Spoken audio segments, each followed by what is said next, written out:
Vasquez from the Office of Immigrant Relations, and today we are here with Erika, our program manager. We will be providing a brief overview of the Biden administration's first 100 days within the immigration context.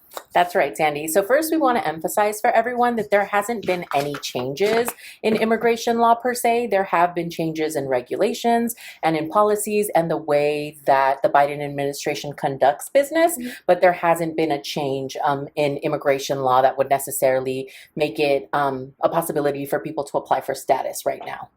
Okay, can you talk to us a little bit about some of the policies and regulations that have changed in the first 100 days? Yeah, so let's talk about them. A couple of the big changes that we have seen involve DACA and the public charge rule. So let's talk about DACA first. And a lot of people are familiar with DACA. That's the Deferred Action for Childhood Arrivals. Generally, there had been a lot of drama with DACA in the last 4 years because the Trump administration was trying to get rid of it. Now what we see is that DACA has been reinstated to its 2012 parameters, which means that now they're accepting initial applications, which they haven't been accepting for several years. They're also accepting advanced parole applications, which allow DACA recipients to travel outside of the United States, and also they're accepting renewal still. So that's a really big change.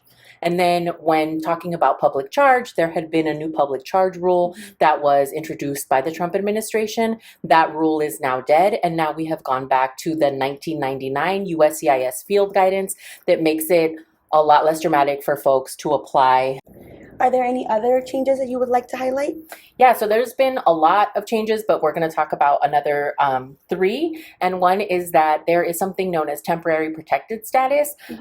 This is when the U.S. government gives that status to certain countries because there's been maybe a national disaster or there's some political unrest going on. And under the Biden administration has now decided to expand TPS to include people from Venezuela. So that's a really big deal. On top of that, we've seen an increase in the number of refugees that will be admitted into the United States this year. The Biden administration had initially said that they would keep the levels at the Trump era levels, which were 15,000 people in 1 year, but now they have decided to raise it to 62,500 people. So that's really, really great news. And lastly, as many of you know, there is still obviously a crisis at the border. There's still a lot of minor children arriving at the border. What we are seeing now, at least, is that there's a decrease in the amount of minor children that are being held by Customs and Border Protection. In late March, it was close to 6,000 children who were in custody with CBP, with Customs and Border Protection, and now that number is down to about 455 children. And also, they are holding the children for less time. So they are only supposed to hold the children up to 72 hours. In that same time frame from late March to now, there was about 4,078 children that were held longer than the 72 hours, and now that number is down to 0. So we are seeing some progress with the crisis at the border. And so as we talk about all of these changes, especially these last two changes, we definitely want to emphasize for people that this shows that public pressure being applied to the administration is holding the administration accountable, because they had initially said they weren't going to raise the refugee ceiling, but then they did end up raising it because people were so upset that it wasn't being raised. And the same thing with the migrant crisis. The Biden administration is, I think, trying to do a better job because they know that the public is paying attention.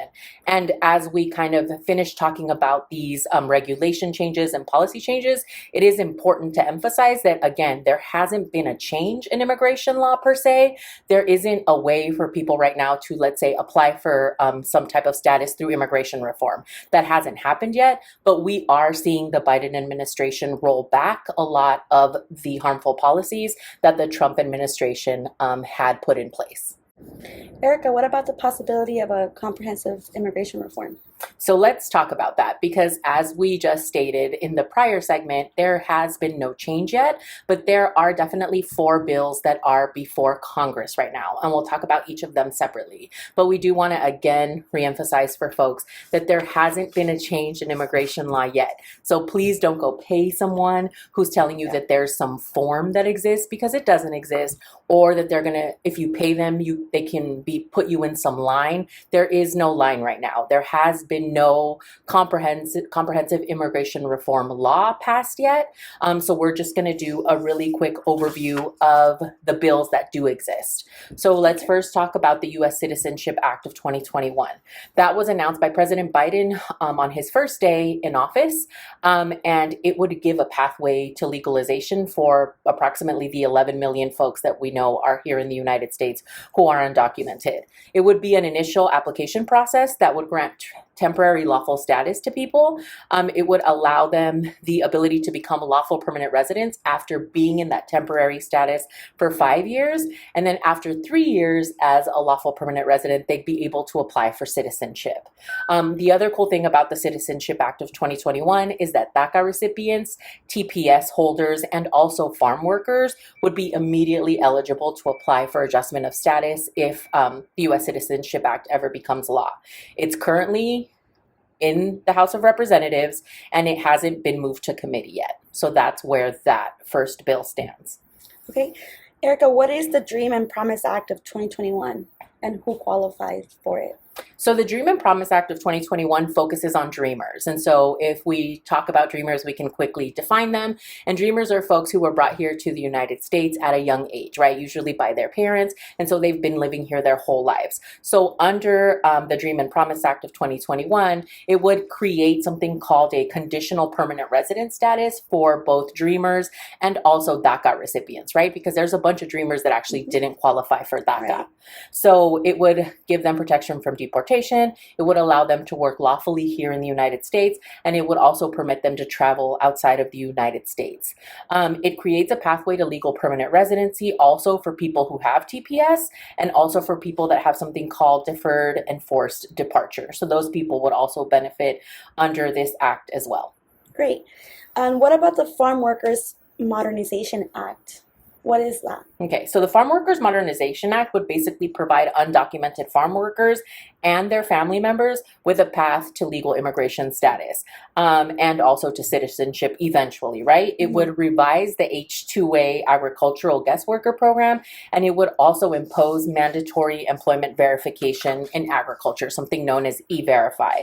What's really cool about this bill is that the farm workers' spouses and children would also be eligible as dependents, and they would have the same protections offered to them as they're being offered to the farm workers. And let's just to review, right? These bills, so the Dream one and also the farm workers, were in the House of Representatives, and they were already passed through the House of Representatives. So the next step would be, though, that it has to go to the Senate, and it would need to be voted on there to become law. So none of these have become law yet. Okay, thanks for noting that. So is there a bill or anything that's going on for essential workers? Yeah, so that's the last bill, and that's actually in front of Congress, and it's called the Citizenship for Essential Workers Act.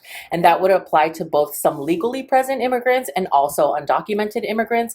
I mean, it would create an immediate pathway to citizenship for an estimated 5 million essential workers. So the opportunity to adjust status would be given to undocumented essential workers within the following sectors, and there's actually a bigger list, but some of the sectors include folks that work in restaurants, hotels and hospitality, janitorial services, manufacturing, construction, childcare, etc., even if you lost your job during COVID. So if you can prove that you were an essential worker during COVID, in theory, you would qualify under this bill if it ever becomes law.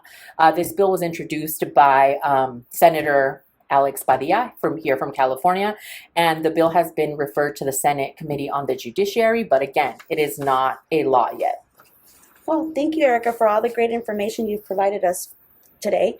Any last words or reminders for our immigrant community? So I think the thing that we want everyone to really understand is that immigration law has not changed yet. Will it change in the future? Possibly, but it hasn't changed now. And we want to make sure that people aren't victimized by predatory, whether it be a notario or a lawyer or someone, an immigration consultant who's telling you that there's a way to gain status right now, because there isn't. We have to be patient. We have to see what happens with these 4 bills. And then obviously we will have more information for people in the future. For more information, please follow us on Facebook, Instagram, and Twitter, and visit our website. The handles will be down below. Thank you.